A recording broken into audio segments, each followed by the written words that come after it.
Hello, everyone, and welcome. I'm Danny Lichtenfeld, Director of the Brattleboro Museum and Art Center. You may have experienced some technical issues a moment ago. Now is when you should be hearing me and seeing me. So if that's working, you're in good shape now. I'm so delighted to be here with you this evening and pleased that you've chosen to tune in for tonight's conversation between Eric Aho and Lois Dodd, two extraordinary painters and good friends. This event is being presented in connection with the exhibition Figuration Never Died, New York Painterly Painting, 1950 to 1970, which is on view at the Brattleboro Museum through February 14th. It was curated by Karen Wilkin and includes work by Lois and 9 of her contemporaries. I'd love for you to get to see it in person if you haven't done so already, and if you're able to. But if not, I encourage you to take a virtual tour of the exhibit on our website, brattleboromuseum.org. The Artist Book Foundation in North Adams, Massachusetts has published a beautiful 120-page publication in connection with the exhibit. It's much more than a catalog, really, as it contains many supplemental images that are not in the show and an essay by Bruce Weber of the National Academy, in addition to Karen Wilkin's wonderful essay. That's another way you might choose to experience the exhibit. And if you're interested in purchasing a copy of the book, you can also do that at brattleboromuseum.org under online shop. I can't tell you what an honor it is for us, not only to be showing Lois Dodd's work at the Brattleboro Museum, but to have her here with us this evening. At 93, Lois is an inspiration to generations of artists. One small measure of the incredible admiration and adoration that exists for Lois is the sheer number of you who are tuned in here tonight. We certainly couldn't have fit you all in the museum if we were doing this in person. In fact, I don't think there's a venue in Brattleboro, Vermont that could have accommodated this large an audience. So thank goodness for Zoom. It would be customary for me to introduce Lois by sharing some of the highlights of her impressive biography. But I'm not going to do that because I know Eric and Lois are going to touch on much of that in their conversation. I would, however, like to say a few brief words about Eric Aho for those of you who may not know him or his work. Eric is a wonderful painter known for his gestural abstracted paintings that evoke natural forms. His work is informed by his impressions of the landscape and his deep knowledge of art history. Eric earned a BFA from the Massachusetts College of Art and completed graduate work on a Fulbright Fellowship at the Lahti Art Institute in Finland. His work has been exhibited at major museums throughout the United States and abroad and is held in the permanent collections of the Museum of Fine Arts in Boston, the Fine Arts Museums of San Francisco, and the Hood Museum of Art, among others. Eric lives and works in the tiny town of Saxtons River, Vermont, not far from Brattleboro, and he's been a dear friend and supporter of the Brattleboro Museum for close to 25 years now. Eric and his family spend a portion of every summer in Mid-Coast, Maine, and that's how he's gotten to know Lois Dodd. All of us here at the museum are deeply grateful to Eric for accepting our invitation to host tonight's conversation with Lois. Thank you, Eric. At this time, I'd also like to thank Lois's son, Eli King, for his assistance with tonight's event, i.e. getting Lois, who I believe does not own a computer, set up here on Zoom, and also Alexandre Gallery, who loaned us Lois's work for the exhibit and have been so supportive and helpful in many ways. When tonight's conversation between Lois and Eric wraps up, I hope you'll stick around for Q&A. If you're here via Zoom and there are questions that occur to you during the talk, you can type them in using the Q&A button on your screen. And if you're watching on Facebook Live, just use the comment box and we'll keep an eye on that too. Of course, you can also wait until we get to the actual Q&A session after the talk and submit your questions at that time. One last bit of housekeeping before I exit the stage and bring on Lois and Eric. Ideally, the way this will look on your screen is that you'll see a rectangle with Eric in it, another one with Lois in it, and another one containing images of Lois's work. If you're not seeing that, I suggest you try playing with your view options. Try gallery view and side by side. It's a little different depending on what type of device you're using, so I'm afraid I can't tell you exactly how to set it up on your end, but I'm sure you'll figure it out. Okay, with all that said, I think we're ready to get underway. So at this time, won't you please welcome Eric Aho and Lois Dodd.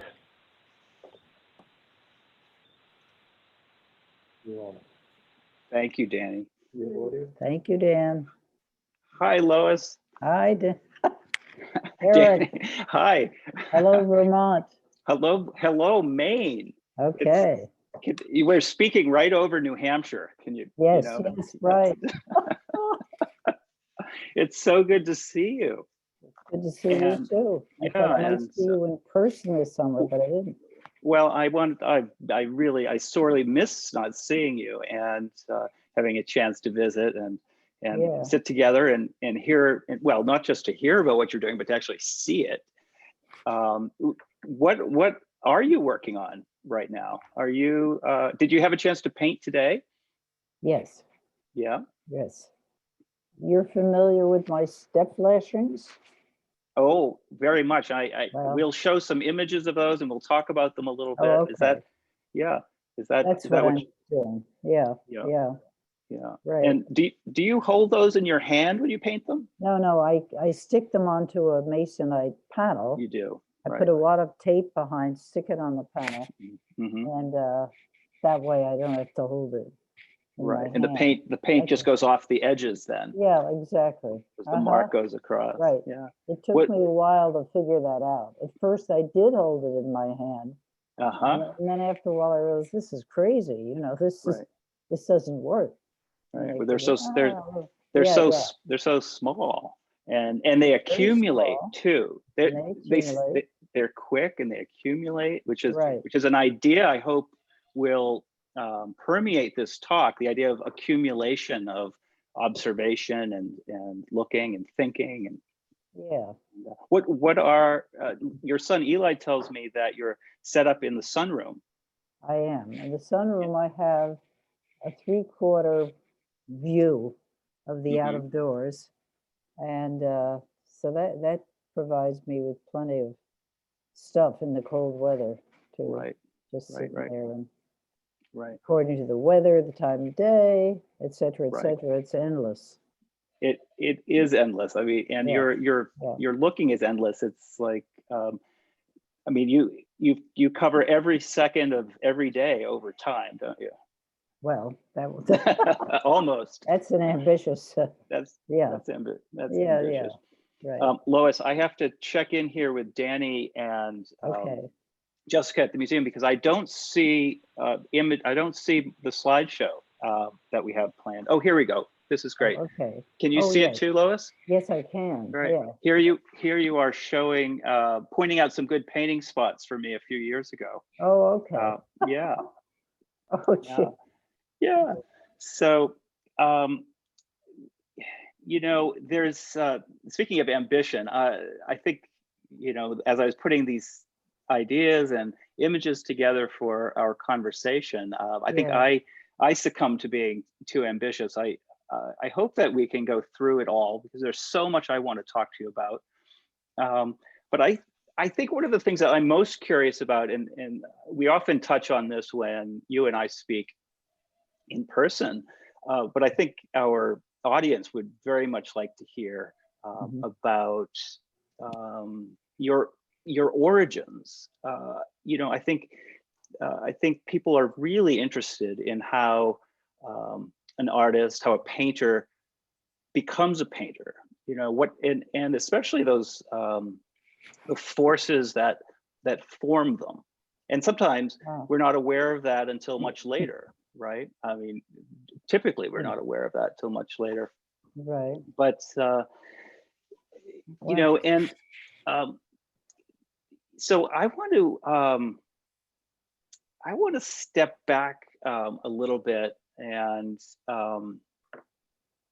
and ask you about about your childhood, right? Yeah. And because these forces that, and Jessica, if you could go on to the next slide. You know, time, culture, family, all of these things create the momentum behind any individual, and particularly place, right? And place, and that place where we spend our childhood forms what we might call a topobiography.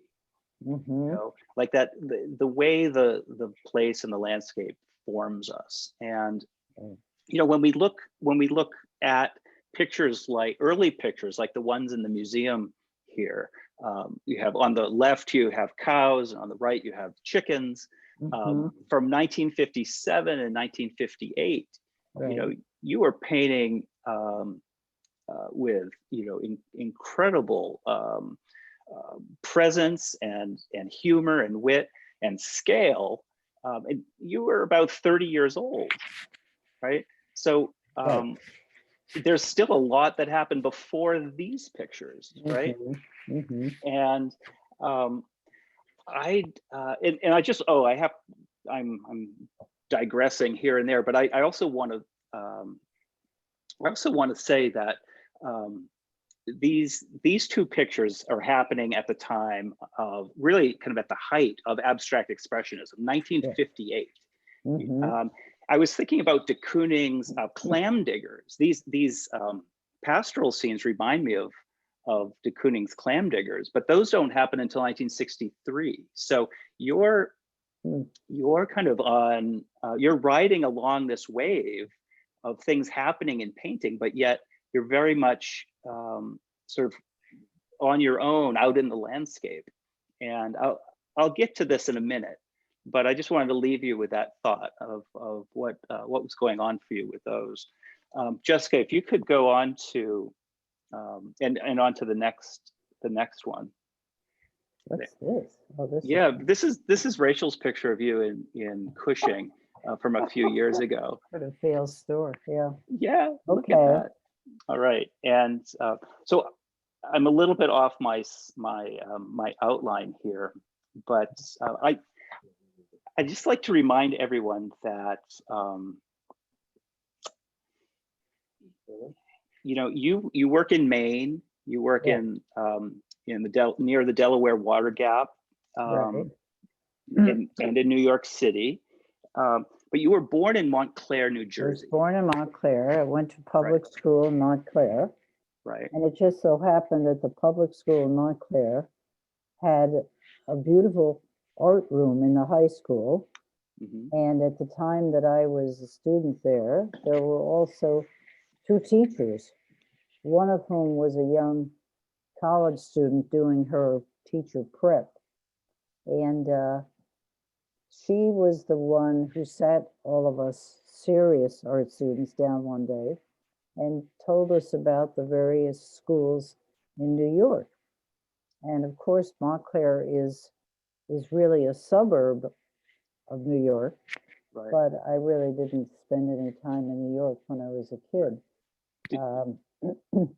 Did you visit the Montclair Art Museum? And I didn't do much with the Montclair Museum either. Were you? But we had a very, as I say, we had a very active kind of art class in the school, in the high school, and I spent a lot of time there and loved that, and knew that that's what I really would like to do, but always figured that, you know, you needed to get a job and you needed to make a practical concerns. Yeah. By that time, my parents were both dead. My father had gone to sea, and so that was kind of an inspiration too.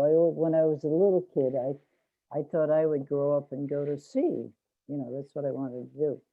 But I had never heard that. You wanted to go. You wanted to. Your father was in the Merchant Marine, is that right? Right. Yeah. Yeah. And so, He was going back and forth to South Africa. Oh And my goodness. He would be gone for like 3 months. 1 month they were sailing across, maybe stopping at some port someplace. And then they'd spend a month going around the ports of Africa, and then a month coming back. And it was very interesting kind of life. How old were you when he died? 14, 15, something like 14. that. Yeah. And but what happened was we got into the war, right? And Second World War, and my mother had gotten cancer and died just about then. And my father then thought, he stayed home and took care of her when she was sick. After she died, he decided that he would go back to the Merchant Marine, which at that time was sending Lend-Lease to Great Britain because they were involved already fighting the war. That's right. And we were just supporting them with our Lend-Lease aid. So that's what he did. But then his ship got, after a few, what they did was they went to England, and from England they went back and forth to Murmansk, to Russia, with aid to the Russians, who were at that time our allies, if you could. Yes, no. The changes that took place. And but somewhere along the line they got sunk by a German submarine, and that's where he died. Do you know whereabouts that happened? Yeah, we got a report at one point. Yeah, someplace between Murmansk and Iceland. In Iceland. Oh, that's a no man's land with treacherous waters at the time. Yeah. And your mother, you had lost your mom and your dad, and I can't imagine what that must have been like as a young person. Who was looking after you? Well, my oldest sister was 24, so she seemed to be grown up. And my father had said, just the house is paid for, just stay there, and told her to take care of things. Right. Which is what happened. Right. So we just stayed there, and I continued on in school. Yeah. And then I got into Cooper Union from there. And at that point, I began commuting into the city to go to school. And there were 3 years at Cooper. I have a slide here, Jessica. Could you? We've skipped over a few things, but could you go to the Cooper Union slide, the yearbook?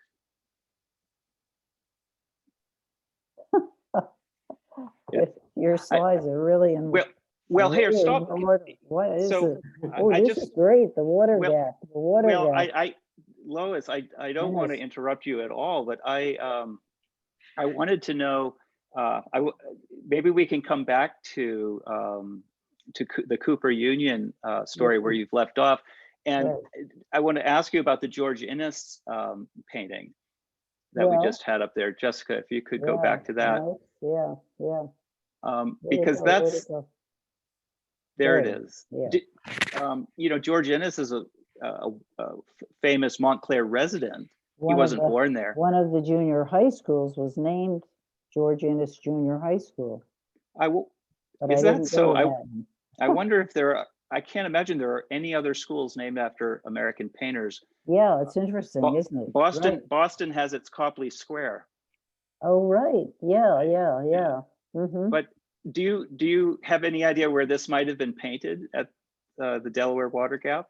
I think that you're on the Pennsylvania side looking at the gap. Right. Yeah. And he has some cows in there too. Jersey side would be on the right hand side. I'm pretty sure if it's. Yeah. It could be. We could find that out. He has cows and a rainbow. He has all the bells and whistles. I mean, you can see the shape of in the fog there. The shape of the gap is pretty distinct. Yeah. But you hadn't. So you were aware of George Innes as a high school kid in your art program. Yeah. Yeah. And Jessica, the next slide. But I don't think it was anybody that we were looking at, you know. Right, right. Well, I just want to remind everyone that you were born in 1927.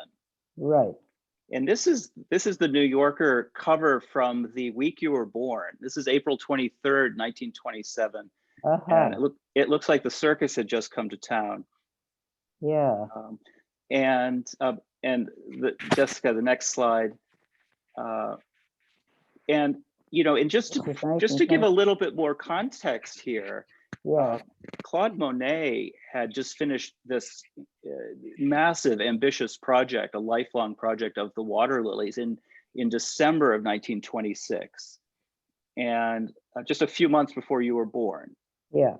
You know, so I think it goes without saying that there's this kind of reaching across time and in history that happens, right? I don't know about that. Well, and then also in 1927, Jessica, the next slide, Edward Hopper is painting in Maine already. Mm-hmm. And in the next one, Georgia O'Keeffe is working away, and this one struck me as a little bit Doddian in its approach. Mm-hmm. But and then Jessica, the next one, and then this is a fabulous Mondrian, which has me thinking of the windows you paint. And you've talked about the vertical and horizontal elements in your paintings. And I hope we can talk about that when we get to the windows. And then finally, and then here's your good friend and mine, Marsden Hartley, in 1927. Right, but this is one of the things he did when I think he made a big mistake and went to France and started imitating Cezanne. It's a terrible painting. Yes, I mean, compared with the rest of his work.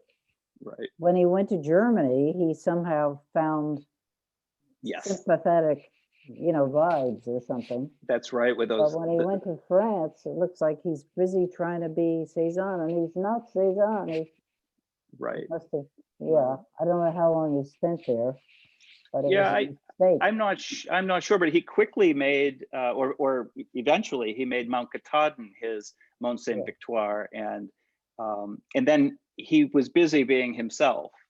Yeah, let's hope so. Yeah, he was. He was definitely himself. Yeah. But that you would never know was a Hartley. It's just not a Hartley. No, it's not a Hartley yet. And then Jessica, the next one.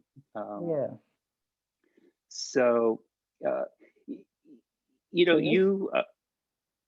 tell me about this one. You have a number of paintings of the monarch chrysalis. Right. Well, they were right outside the barn door on some of the plants. So I saw them and started watching it. This one, I think, actually never developed into a butterfly. It was a tragedy. But it's such an interesting and bizarre chrysalis with those little gold. They really appear to be pure gold dots on the outside. Right. It's just astounding what nature does. Yeah, it shows me how closely you look at things, right? Like Neil Welliver said, he looks really closely and then he makes it up as he goes along. And right. I wonder how much. How much do you feel like you're a reporter, and how much do you feel like you're writing fiction? I feel totally like a reporter. Like a reporter. Yeah, I don't feel like I can invent anything. I have to see it, and in the process of seeing it or making it, you probably invent, but it's totally dependent on vision, on what I see, observation. Right. I couldn't take a blank canvas and make a painting without some reference to nature. Right. Yeah. And But you know, that goes back to schooling, because the people that I studied with at Cooper Union all worked from life. And so in other words, that's what they had. We had models. Their teaching was from that point of view. Right. So perhaps the influence of your teachers is very important at a certain stage. Oh, I'm sure it is. And sometimes we're lucky to get thrown through a fortuitous mix. And you worked with Peter Busa, and I did, yeah. He was the basic design teacher. He was. And pretty wonderful, because he was very kind of loose and free. Jessica, can you go to that slide? And then I forget which number it is. I don't have control of the slideshow here. Peter Busa and Byron Thomas. Byron Thomas. Right. There couldn't be two.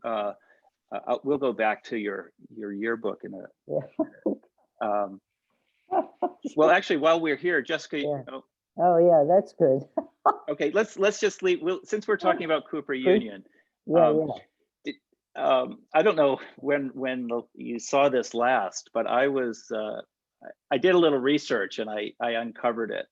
Oh, I have a copy of the yearbook. Every so often I take a look at it. Yeah, no, I've got it. I might just, for the audience, I might just read the what someone has written about you here. Whoever wrote that, I don't know who wrote it. I don't know, but I'll just read it for the sake of the audience. Lois Dodd is a very attractive, fine artist who didn't enjoy architecture, but who did. True. I did enjoy architecture. Right off, whoever wrote this thing was barking up the wrong tree. But who did, right? Who? And Long John Jean Dodd from Joyzy eats raw carrots and other vitamin-saturated foods. Well, that's I think that remains accurate to this day. Yeah. Chocolate bars aside, right? Yeah, chocolate bars notwithstanding. Notwithstanding. She's completely absorbed in her decorative arts with one major exception, and his name is Bill King. Okay. Now that's your son Eli's father, who you met at Cooper Union, and you know, curiously in his biography there, it doesn't mention you. No. And so, and you know, this scene really does sound like it's written from, you know, another time. You know, this sounds like it doesn't ring to our ears today with you know, with any truth. And I wonder, did you feel like you were taken seriously? I mean, the tone in here is so patronizing. Well, actually, were you taken seriously as a student? Yeah, I must say that people like Byron Thomas, Tully Filmus was a drawing teacher. He lived in Brooklyn, and who was the other one? Well, anyway, no, they took you seriously. They didn't. I didn't find them trying to make dates or anything with me. Right. So I was very fortunate. I didn't run into that problem. Yeah, as a student. And as a young woman, did you find that that you had to work harder than some of the young men, or no? You know what happened at the years that I was in Cooper Union? I started in the first year, and it looked like it was a girls' school. Really? Yeah, that's because the Second World War was going on. The men were away, right? It was the end of it. It was the last year. And I think in the second half of the first year, or I think it was even just the second half of the first year, all of a sudden these young men came back. And the atmosphere of kind of girls' sorority kind of thing evaporated instantly. And it just became really very good. You know, I don't want to attribute that to the fact men, but the fact is they were older. They came back to work. They weren't wanted to get something out of the school and being there. And it was a great time to be there at that point for the rest of the time. Well, it's, I mean, we could all read, in fact, many of us are reading 9th Street Women by Mary Gabriel. Yeah. Right. But, you know, who writes so vividly about a group of 10th, you know, 10th Street painters. But you lived during this time. Yeah, right. You know, right, and, right. but were you, you said you were commuting from Montclair. Right. All the time I was in Cooper Union, I commuted. Yeah. Did you have time to, I mean, was it all work and no play and commuting, or did you go out? Did you go out to hear music, or did you go to the movies? Pretty much commuted, yeah. Yeah. Yeah, I wasn't doing too much extracurricular activity in the city at that point. You weren't going up to the Apollo? No. No. The class was taken by Byron Thomas. You see this painting here? He was the painting teacher. The first thing we did in his class was learn how to make paint. He sent us out to buy pigments at a place downtown New York where they sold dry pigment. And then we got glass mullers. We ground our own paint. We bought tubes. We stuffed the paint into the tubes. We were making paint. It was a wonderful way to begin studying painting. If you never, you know, I did art in high school and it was a very good program there, but this was like completely new. I'd never painted with oil really. And so he started us out with mixing water paints and making, and we were making oil paint. So it was, he was a wonderful teacher, really. And you can see how traditional his work was. That's right. He was a wonderful teacher. And Busa was great too. He was terrific. So it was really great at Cooper. I was very happy there. But I was commuting in and out. I would take the train, take the subway, take the ferry, the whole thing, all the way to get to the school and go home the same way. And so that's what I did until when Bill and I got married, then we got a place in the city. Right. But, yeah. And then, so you finish up at Cooper Union around 1948. Right.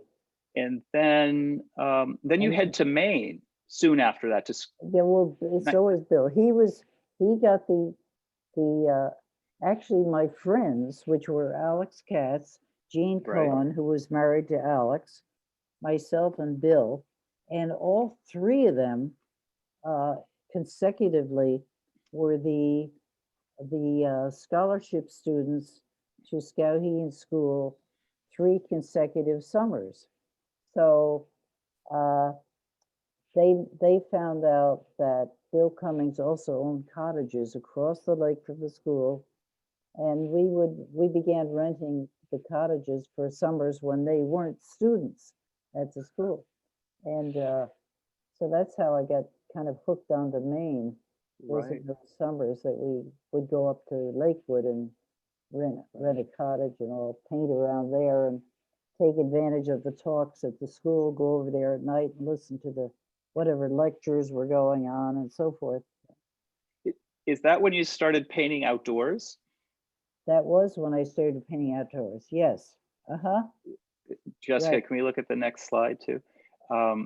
How can you tell me a little bit about how that happened?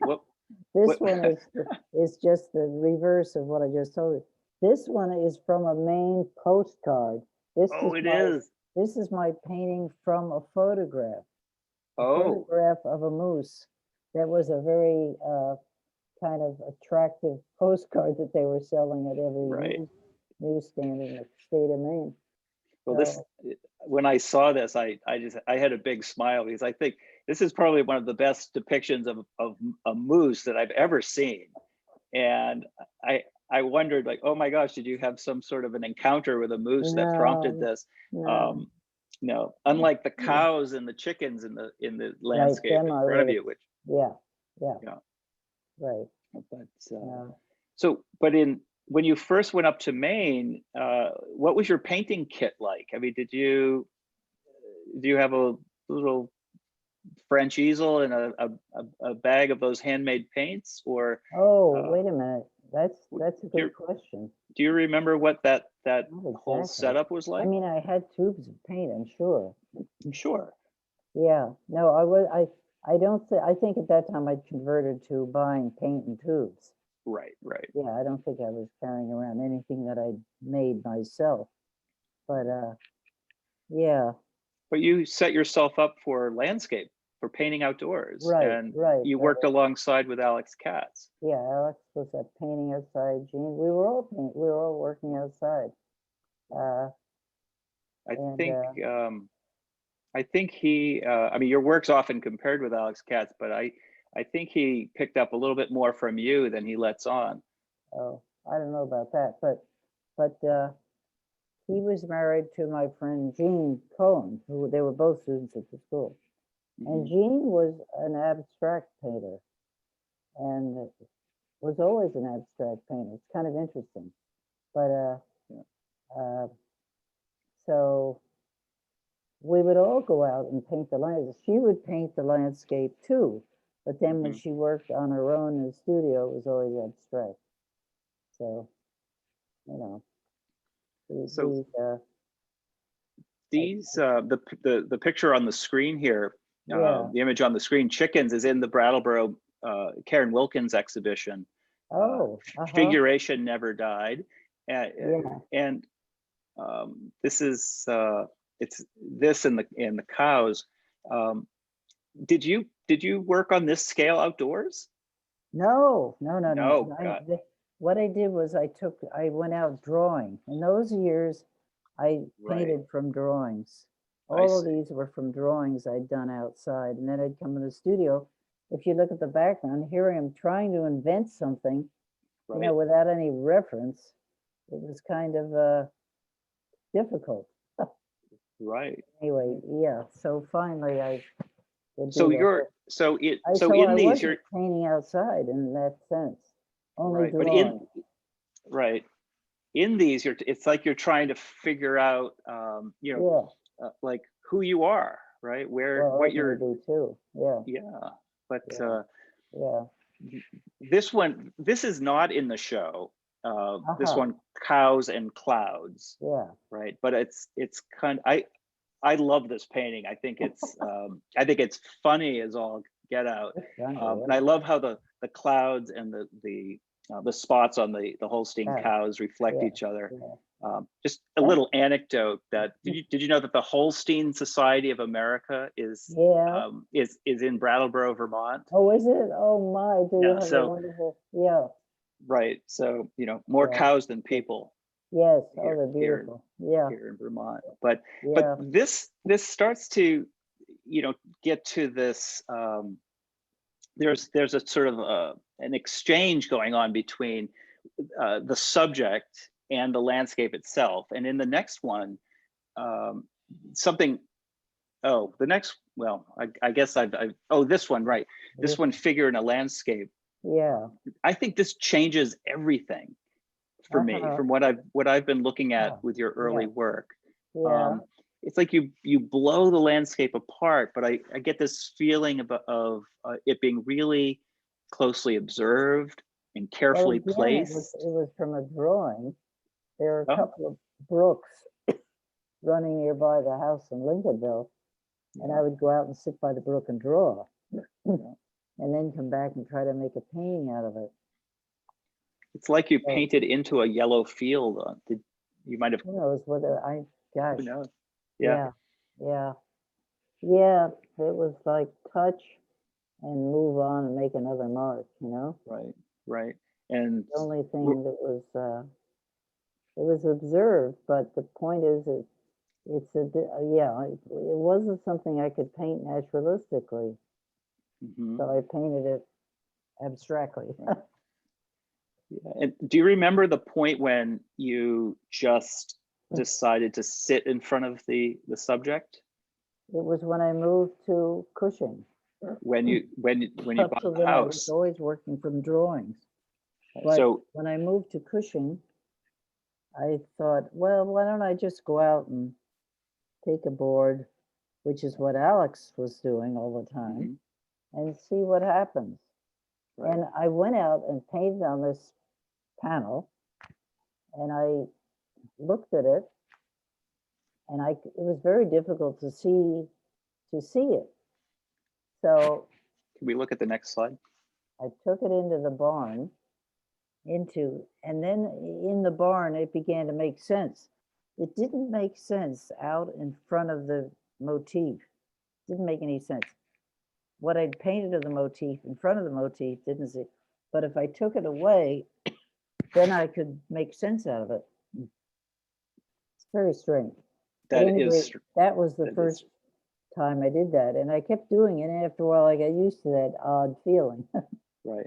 And painting outside is like that. So Everything about this act of painting is strange, yeah, right? The looking, I mean, it's just none of it none of it makes any sense somehow. right, exactly.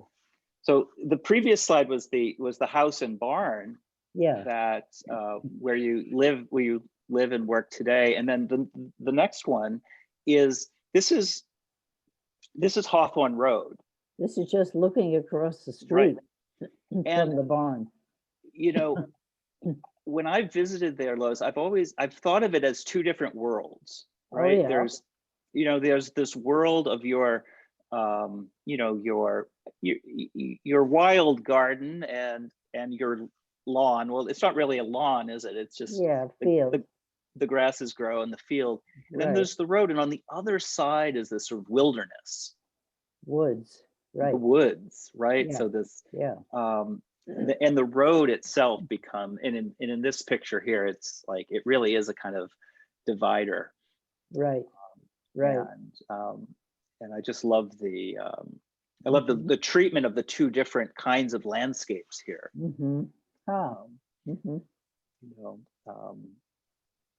Just beautiful. But so you bought the house in 1964, and you really then, I think, from what you're saying, dedicated yourself to looking closely and working from observation, Right, and not making it up anymore.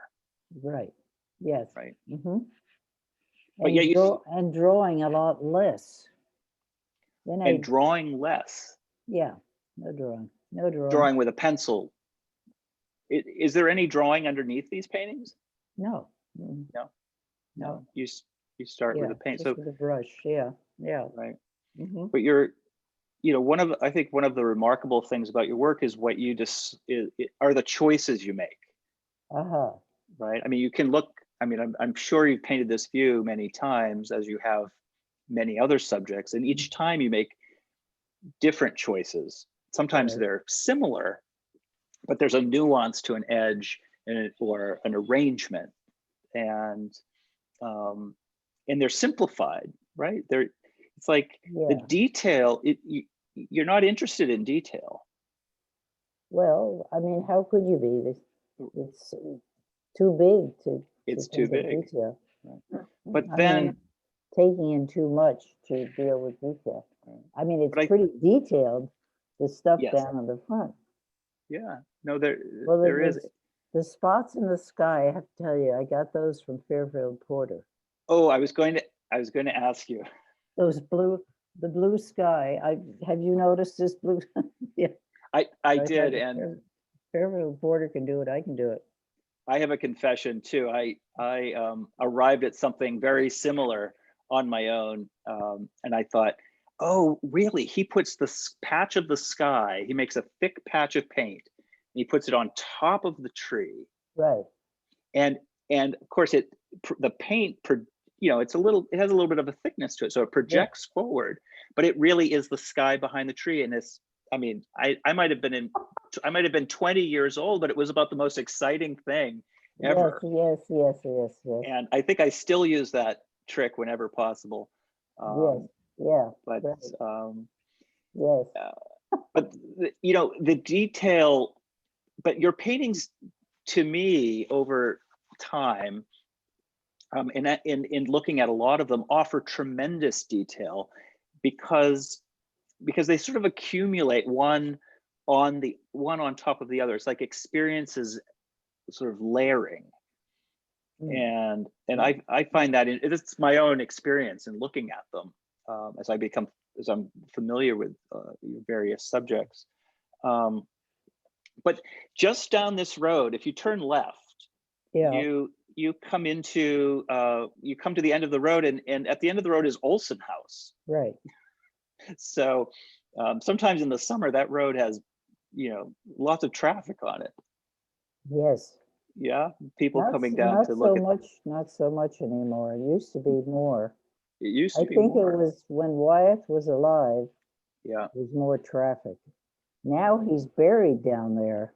Right. But there's not as much traffic. God. Do you? Isn't it interesting to get? If you were to get buried next to your favorite painting, where would you be buried? Next to my favorite painting, in my favorite painting spot? Yeah, right. Yeah. Boy, I don't know. I have to think about that. Right. Right now it's the river in my village. Yeah. But I wonder what did you ever meet Andrew Wyeth? No, I saw him passing by, but I never did. Yeah. One time, Blackie Langley had a party down. There used to be a dock at the end of this property that jutted out into the river, and John Olson was running a little restaurant there. It blew away one year in a storm, but at the time he was down there, and so Blackie somehow decided to have a party, and I think he invited Wyeth and Becky. I mean, did he come? I can't really remember. It's like I didn't have much, back and forth with them at all. So I can't even remember where they came to this thing. Well, Andrew Wyeth didn't really live here. This was the Olson House, famous for Christina's World. But he did learn to paint his egg tempera paintings here. And he used, the Olsons were selling eggs. They had a pretty hard scrabble life at one point, and they were selling fresh eggs. And he must have, he just saw that these fresh eggs would be a way to sort of connect the subject he was painting with something from the place. And he was able, with those temperas, he was able to mimic the dry, brittle surfaces of the clapboards. If we look at the next slide, Jessica. Now this is a watercolor. It's not an egg tempera, but I put it up next to your shed window, which is one of my favorite of your paintings. Only because, I mean, Andrew might have been a kind of a cranky neighbor, but beautiful. Yeah, very beautiful. Okay. I did one of a similar subject. Yeah. But you haven't got to think of it. Where there's a window and then there's another window which was across the building. It was a garage. Ooh, the black window with the white square? No, it's very green at the very edge. The window takes up most all the painting is the window. And then the second window is in it. Just like if you cut the building off of Wyeth's painting there, it would be that kind of a structure. I only show the Wyeth to show that both of you have been sort of inhabiting these old houses, right? And you're both looking very closely at the places in which you live. He often sabotages his image with like too much detail, right? Like the little geranium plant in there. But you know something different, right? You know like when to step away. It has to just be born in you, or maybe you're so attuned to it. Probably who you studied with. Well, don't you think? I think those early lessons play a part, but you've been painting you've been Lois Dodd for so long. Yeah, I know, but then there was the 1950s, and everybody on 10th Street, and the big people that we looked at were de Kooning and Resnick and you know, all the abstract expressionists. And we did not admire people like Wyeth. Right. So we didn't give him much credit at the time. Right. And, you know, so I'd be thinking more of Rothko or something when I paint that window. Right. Yeah. Right. Or perhaps Mondrian. Or Mondrian, mainly Mondrian. Yes, Mondrian is the big. Which is what I had hoped to I wanted to circle back and at least mention how these images sort of reside in our. I mean, once we see them, they live with us forever. Yes. You know? Yeah. Lois, the folks at the museum are telling me we should get on to Q&A. Oh, okay. And we can leave this image up on the screen. I love that one. Yes. One of my favorites, which I think has been a huge influence for a younger painter named Josephine Halverson, who's done a remarkable series of windows. So Danny, would you like to come on and lead the question for Lois? Sure. Hi again to both of you. I could sit here all night and listen to you two talk about painting and art. I think we were about to settle in for the evening. Lois's influences. I think so. I know. I'm balancing this against a growing list of questions that people are submitting, and I'm grateful, to everyone who tunes in and engages in this unusual format, and I really want to make sure we get a chance to honor them and touch on all of their questions. And so, predictably, Lois, most of these questions are for you. Eric, there may be a few in here that you'll want to chime in on as well. And so let me just say to everyone that at this stage, I'm going to start with the questions that are written into the Q&A right now. And there were also a few that I captured that people put in the chat box. But I'm not going to be capturing questions from the chat box any longer. It's too hard, and there are too many in the Q&A. So please put them in the Q&A. And then I see that some of you have your hands raised via Zoom. If you're doing that intentionally because you want to be called on and be able to ask your question yourself, then leave your hand up and I will try to get to you after we've gone through some of the questions that have been submitted in the Q&A. And Lois, we also want you to tell us when you've had enough, and that's enough questions, or if you're getting tired of it. So I'll just dive in here. Okay, good. Let me just find where I jotted down a couple of the questions that were submitted into the chat box. Pamela asked, Lois, did you feel accepted as a serious female painter by the male painters of the 1960s? Did you experience misogynist attitudes toward you or your work by the artworks of the 60s and 70s? I can't say that I did. It's disappointing, but I can't say that I really did. I was involved with the Co-op Gallery. 5 of us started the gallery. I think that I was the only woman at the beginning, and they were all close friends. So I didn't feel that thing. I mean, maybe if I'd gone uptown or banged my head against the wall of some strangers, I'm sure that's exactly what would have happened. But somehow I didn't want to be rejected. I knew that I did not want to be rejected. So I stayed in places where I wouldn't be rejected, and went on that way, and I was lucky, I guess. Mm-hmm. So yeah. Mm-hmm. Thank you. Yeah. Jane writes, she notes that Eric mentioned that he was going to ask you, Lois, how you became a painter, what it takes to become a painter. Eric, I don't know if that's a question you want to elaborate on, and then perhaps Lois can respond. Well, I think Lois, I think she jumped in about her experience in high school and at Cooper Union before I could pose the question. And I have a slew of other questions that add up to that.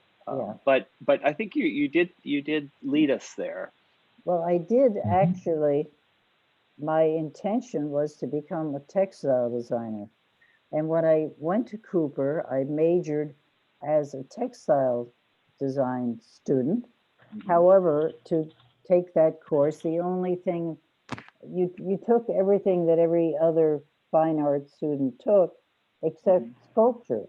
That's where the textile fit in. Instead of studying sculpture, I studied textile, but everything else was the same.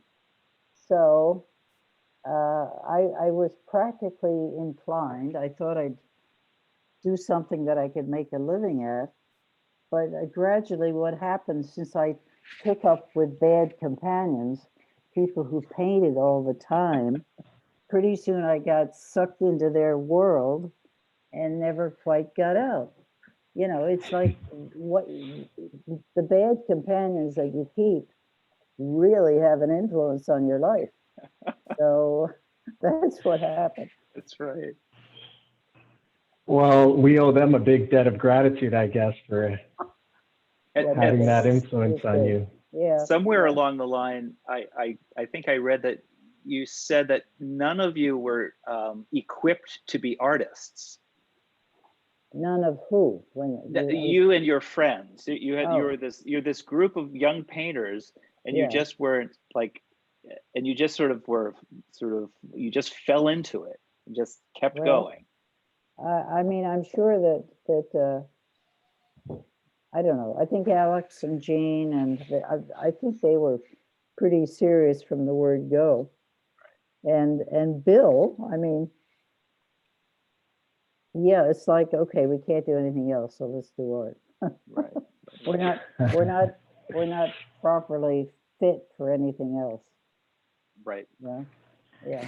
So Lois, maybe that's what you meant.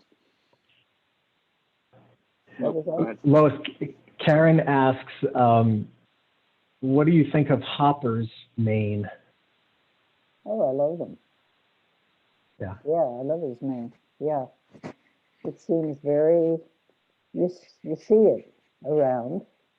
You see the Hoppers around. Yeah. I think he even did some watercolors of some of the houses in Rockland at one point.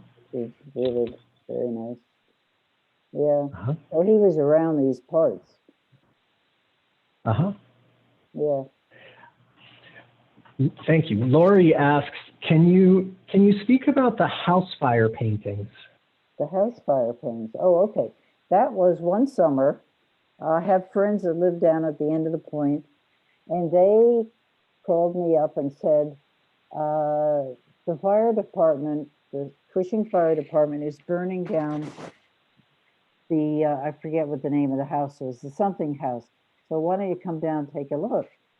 And so I went down there, and there was a table and coffee cups and stuff, and the house was on fire, and the Cushing volunteer firemen were burning the house down.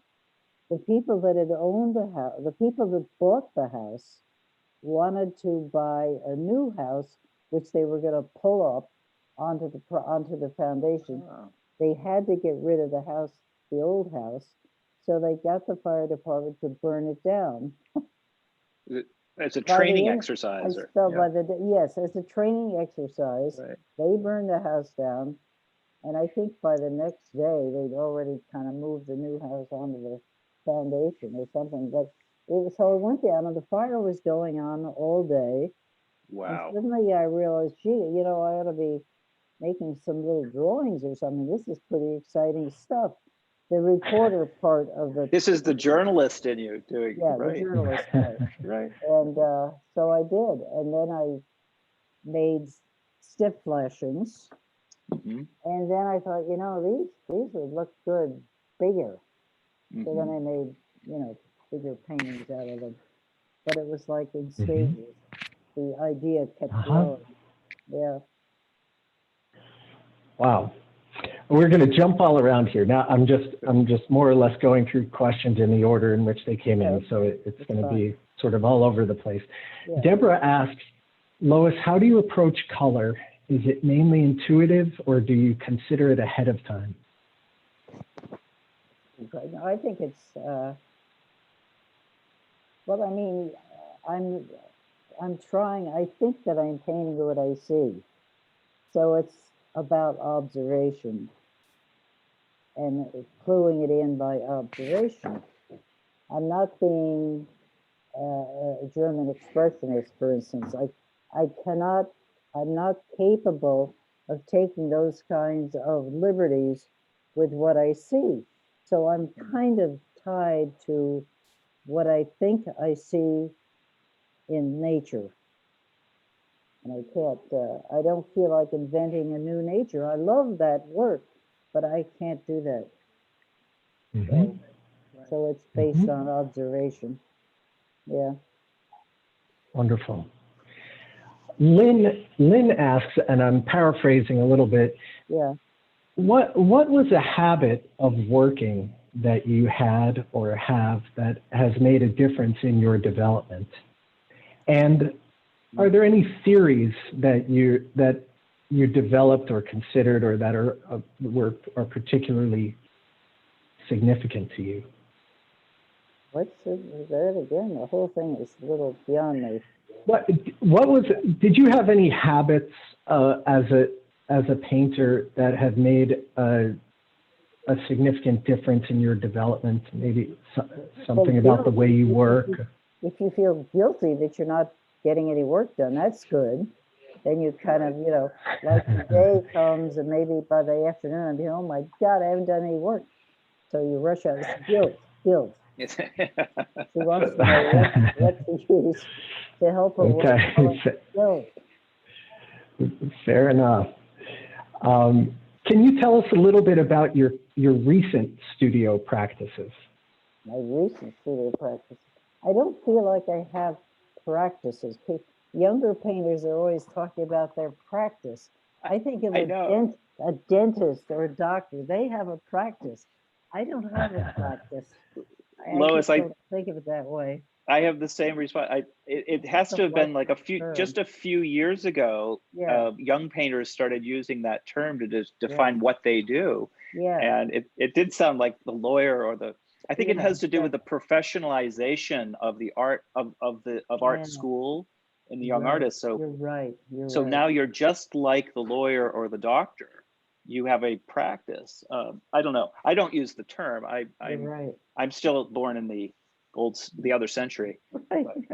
Right. And the thing is, it seems like if you have a practice, you're going to be a failure, period. Right off the bat, you're a failure. So don't use the term, and then you're not a failure.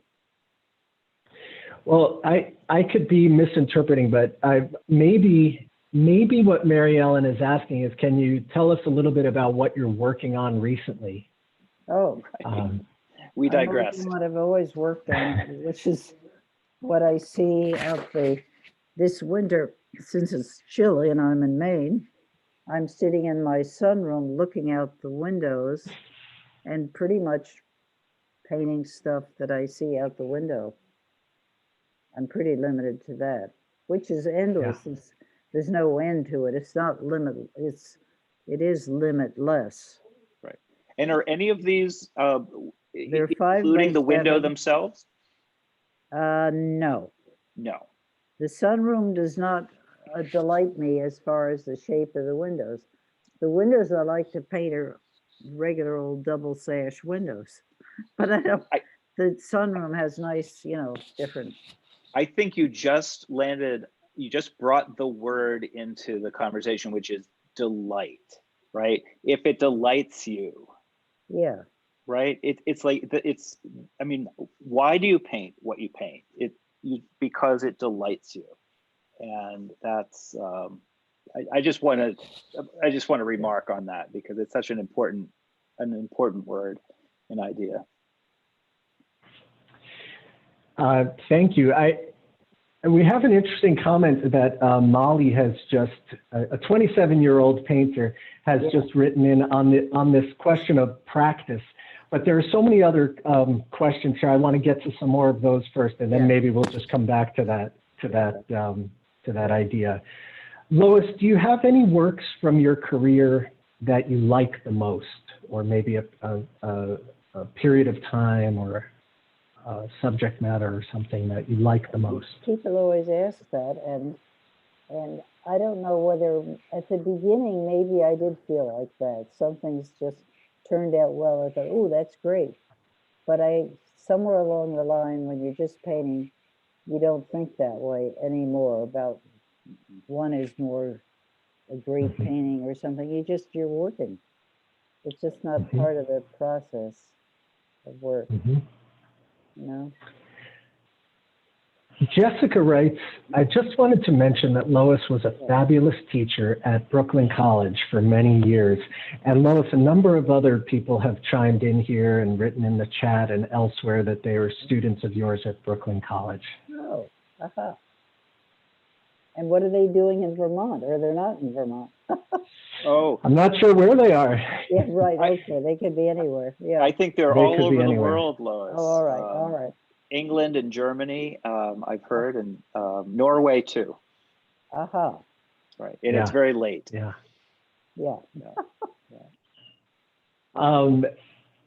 Ilana asks, can you say something about a piece that you're presently working on? Well, I'm sitting in the sunroom, looking out the window. I've got this little step flashing stuck to a piece of masonite and painting. I mean, I don't, philosophically, I don't have any huge philosophical statement to make about what I'm doing. What kind of a tree is it? Is there a tree in the picture? In the middle of the field, there's a big hackmatack tree. So that tends to be a favorite subject because it's right there in my face, in the middle of everything. Yeah. And it's different, you know, according to the season, the field is a different color and the light is different times of day. So it's never the same. The shadows falling differently, etc. Yeah. How many of these flashings step flashings can you make in a sitting? Can you make? Oh, in a sitting? Do you make more than one? I don't usually. No. I don't usually. You could. You could. I remember going out with masonite panels when I go out to a site that I'd find that I thought was good. And I do one that would take maybe an hour. And then I might you turn around and you'd see the view behind you was really the terrific view. Right. And so then you do another one. That one took about half an hour. And then maybe you see something on that took about 20 minutes. Somehow it became faster and faster and more accurate, probably. So I could do a number of things on an outing like that. Right. Those were masonite panels, so yeah. There's kind of an urgency to being outside. A pile, I'd take a masonite panel, get them to cut it up into, I have a diagram so that I had different sizes and throw them on into the car, gesso them first, throw them all into the car, go out somewhere and try to figure out, you know, what proportion is this view that I think I see, and set up and paint. That's kind of what I was doing as a landscape painter outside with a car. A couple people are wondering how you got started with the flashing paintings.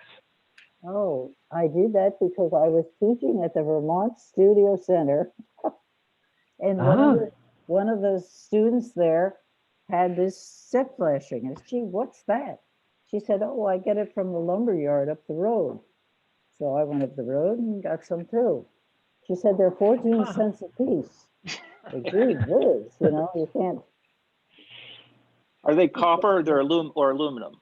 They're aluminum. Aluminum. Which is good because I got one once. Copper is the traditional stuff, right? Right, They used to use right. in Met, you see things up here. But if you drop a copper flashing and you bend it, you're never going to get it flat again. Right. Aluminum bounces. It doesn't. Mm-hmm. And besides, which is so cheap comparatively. Right. Yeah. You know? Mm-hmm. So Mm-hmm. it's perfect. A few people are asking variations on this question. How long does it take for you to create a painting from start to finish? Oh, maybe 2 hours, maybe 3 hours. 1 hour. And maybe a somewhat related question. How do you feel about going back into a painting after a fresh, exciting go back start? into a painting. For me, that doesn't work. It has to be one session for myself. I can't get back into it. Whatever it is about the mood you're in or whatever you're doing, you start and you keep going till you finish.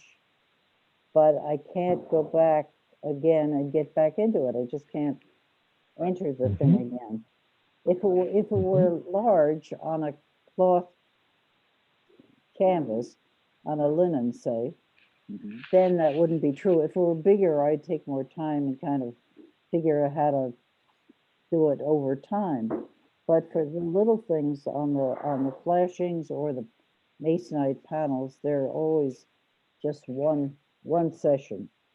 Otherwise, it's going to look like you went back into it. It's not going to be fresh anymore. Here are two questions that I'm going to think of as related. Pasquale asks, do you have a basic color palette? And Jeanette requests, tell us about your greens, please. Greens? My palette, let me see. I think it's very, very personal about the kind of color you put on your palette. Because looking at other people's palettes, I discover, wow, they make different choices than I'm making. And so I find that completely personal. It's just up to each person to make their own palette. I mean, at school, we had a certain set of colors that we used, and that was good. And I guess it was nice in general, and everybody could use it. But over the years, you tend to start making it more personal, and there's certain colors you buy that you wouldn't have bought when you were a student. And it's just a very personal thing. Is there a color you can't do without? Sap green. Sap green, right. Which, as I understand it, turns black. So it's in not time?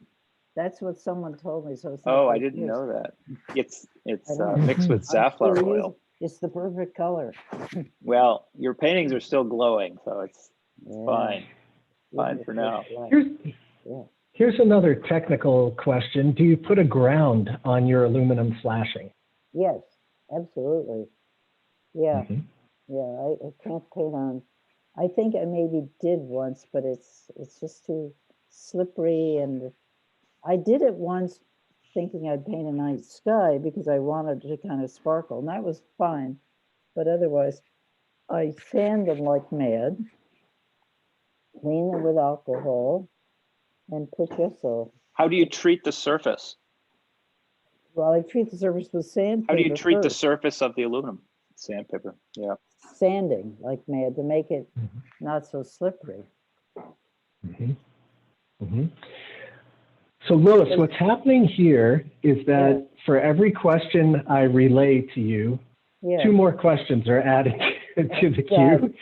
So I think what I'd like to ask you at this point would you like to go through a few more questions, or are you okay with that? And I'll check again in a couple of minutes, and we'll see how you're feeling about answering more.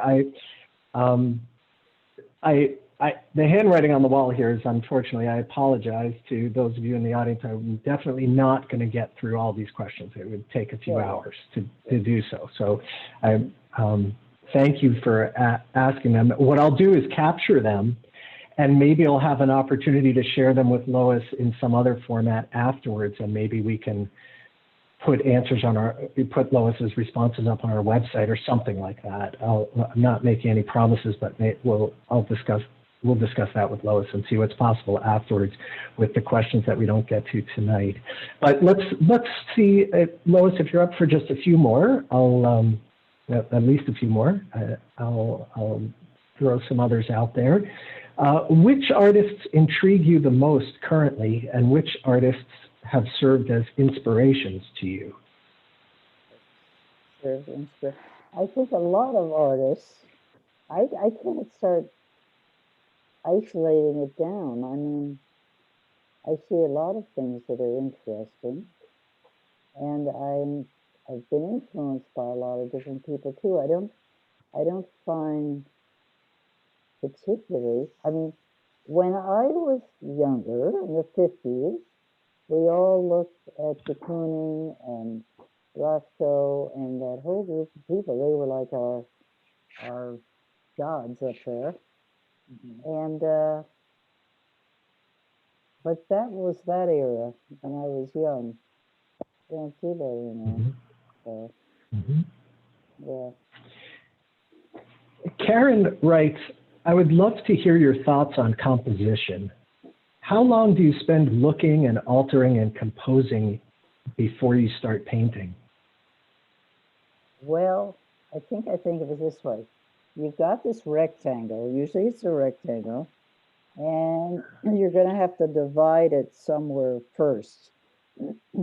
So that something in what you're observing or see in front of you is going to be the dividing link. So I'm looking for something large, some large edge line, someplace to divide the thing up. So I'd probably start with a large line somewhere on the canvas, and everything is kind of attached or built out of that longest line.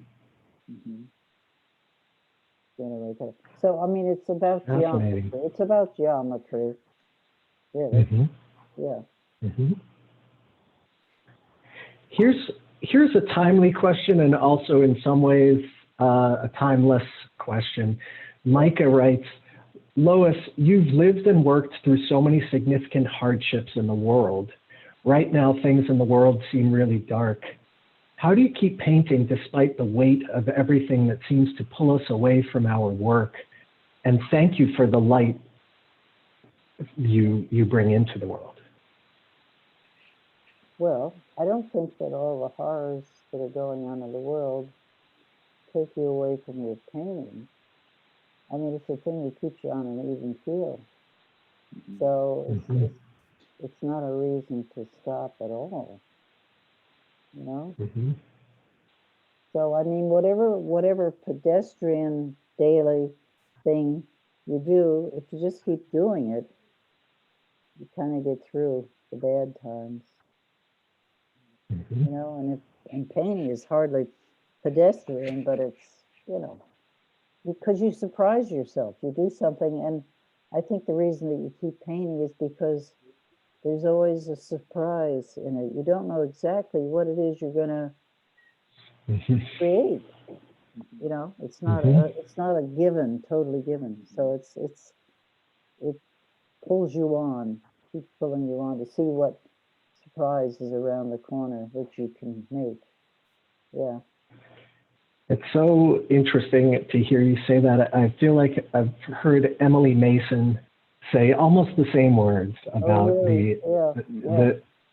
about that really what she's longing for is to surprise herself in the process of painting.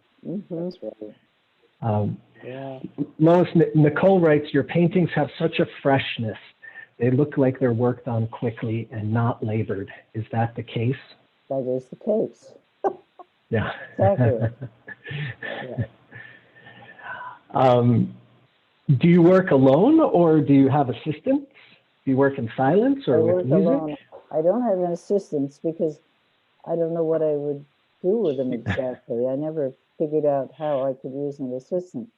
Even when it comes to gessoing boards and stuff, there's something, since it's mindless, it's kind of great because you're just doing physical stuff and making things, but not with trying to strain your brain looking for ideas. So there's nothing about painting that I don't like to do myself. I like to do most of the different chores. Yeah. Someone asks, do you garden as much as your paintings lead me to believe? No, but my friend Leslie, who used to live across the field, was a garden writer, and she had a big garden, and she took care of it, and she died several years ago. But a young woman in Cushing who used to work with her in the garden, Bill, her husband, comes to the little house, and but still, what's her name, comes and works in the garden. So the garden is still there, not in the kind of, well, it's different, that's all. It's a different garden. Bill is more into grasses, so now he has a lot of interesting ornamental grasses. You know, it's taking on a different personality, the garden. Right. But it's there. Nice. So it's not my garden, but I walk over to look at the garden. Many different greens. It's on my property, but it's not my garden. Right. Yeah. Okay. Yeah. Okay. All those, as Eric was just saying, all those different greens. It sounds like an infinity of greens. Yeah, right. In the garden. Right. There are a couple of questions here. People asking about these. Is it flashings? Is that what is that the term? Right. And were you saying, is there a word before that, some type of flashing? Some people are writing stick flashing or step flashing. Step flashing. Step flashing. Step. Flashing. And it's a thin, small piece of aluminum that is used in construction. Yes, it's around the chimney. If you're trying to waterproof at the base of the chimney before you put the asphalt shingles on, you use these flashings. And maybe at the edge of the roof as well. It kind of keeps the water out more. I don't know. But it's a roofing material. Yeah. Right.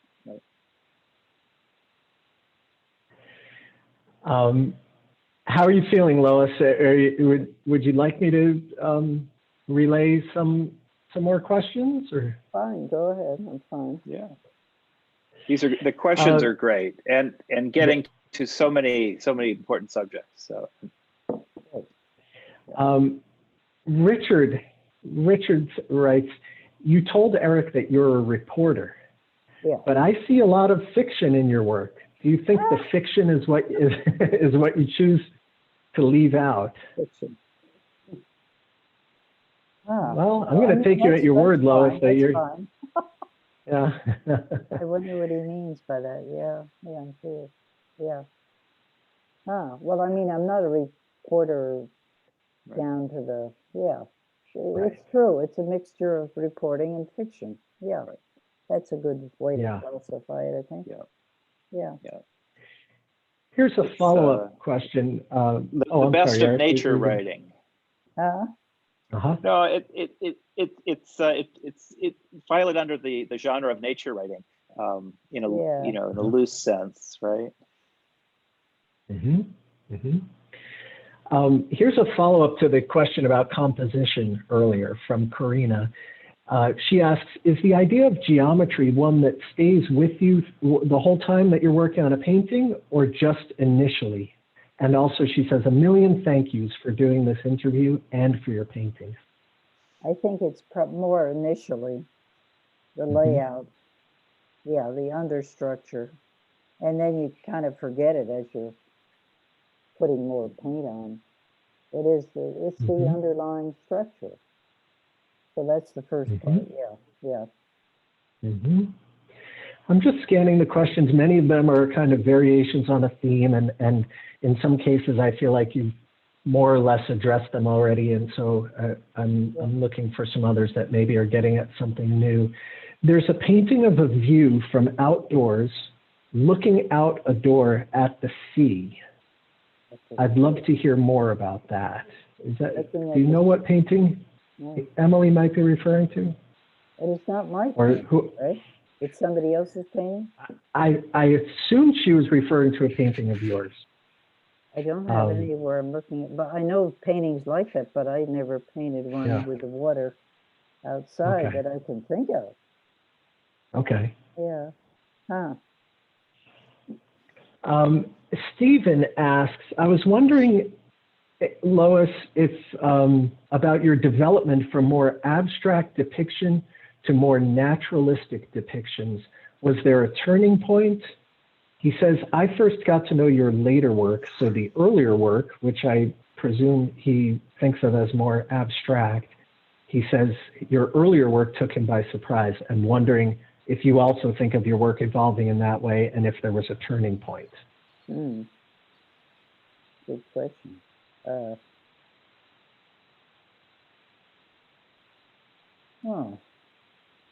Well, it's, you know, I guess that the beginning paintings that were done from drawings were more abstract, because all I had was like the bones of the drawing to use, and that everything else was invented.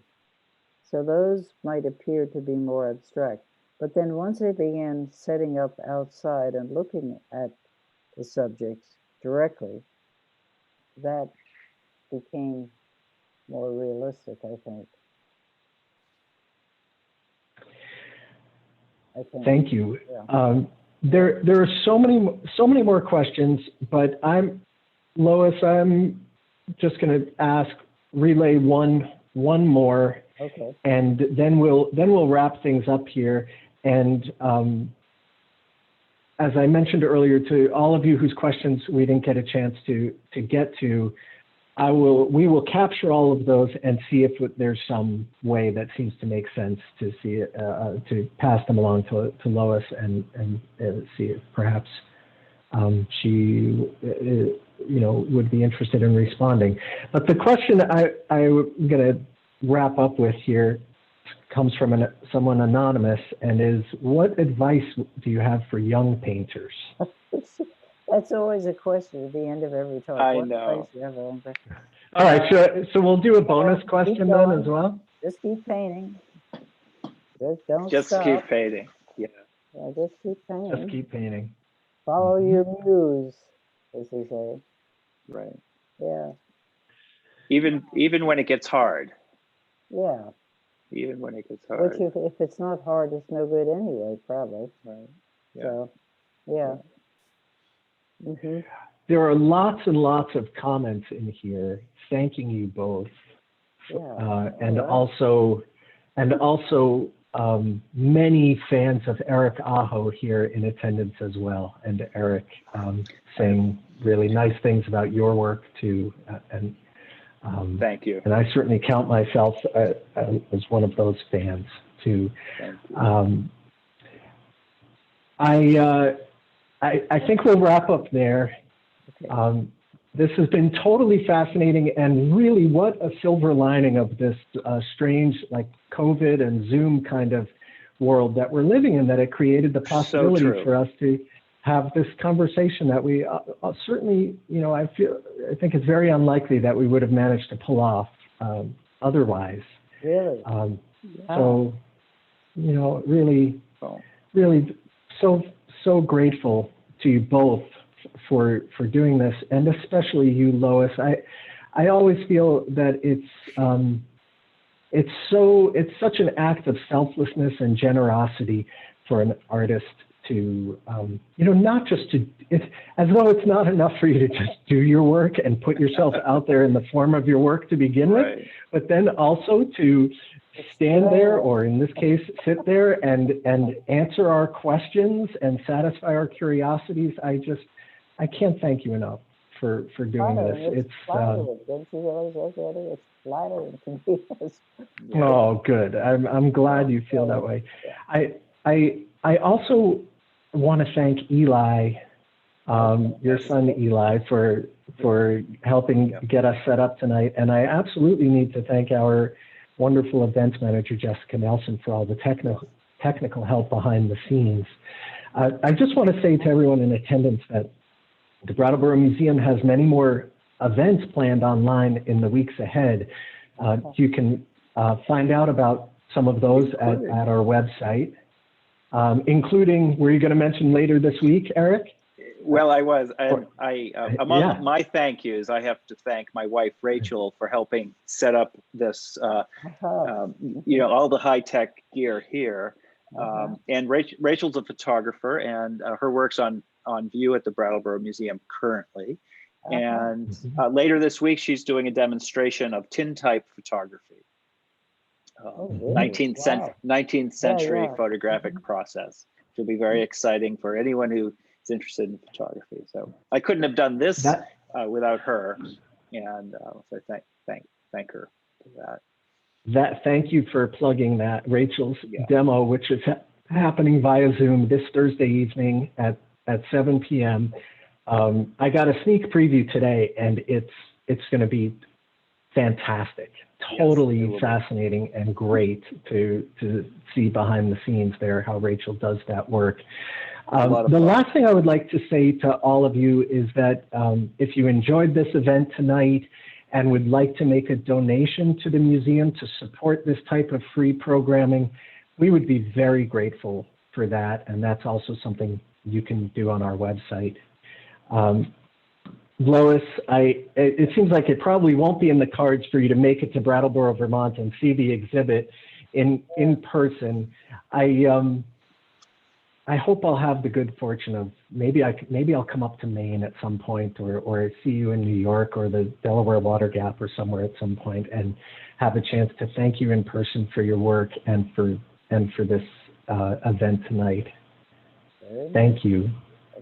And Eric. Thank you, Danny. And Eric, thank you, Eric. And thanks all of you for attending. Stay safe and continue to take good care. Big day tomorrow, and a big day for everyone. Big day tomorrow, and hopefully just brighter and brighter days ahead.